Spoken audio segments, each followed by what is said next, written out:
Amashomero nka Rectangle, Rakahunde Primary School n'agandi naga gavumenti bitu tugine bibina kandi n'ebiruho birarire kutera beje.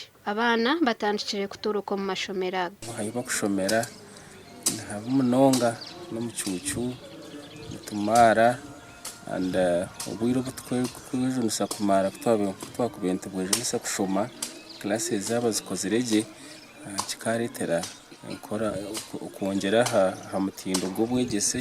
Abashomesa nabo nibakorera mu kutina habo kubati bine buraro kandi n'ishomero tirine bikozesa bikumara.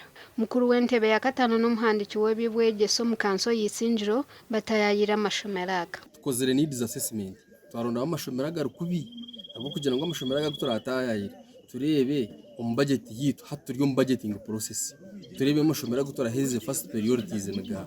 Abazire ni batwara abana mbara ahawe bizimbe bino batina n'ebizimbe bitabatera network anogireba tariyo network abashomesa ni batoroka munonga abo kuba tubine cyo kukozesa okutwabaraganisa muntu tuza kubakorera nyenda kubashabiki abaziri foundation body na nimwe abataka bishomero amashomero agagarimo tutakizire kubakorera ni mu muteke mwamani hagira ngo toyagwamo ni mu mugezi wo bamuteka kibo mu kanisa ningo mu kereziya mubene mukora na nitweka government tubashangiriza.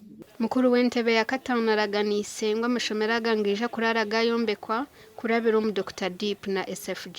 Twine program yitu ya Dr Deep phase 2 kwera ije tuza kubahereza first priority kandi na under SFG nicyo nagira ngo tuza kureba mu budget yitu gitu tuza kurabyamu turiyo umukora umukutandika budget turebe ngo rwetango twajebwa ninga amashomero agaruka twagebwa twagatandikira twagombe.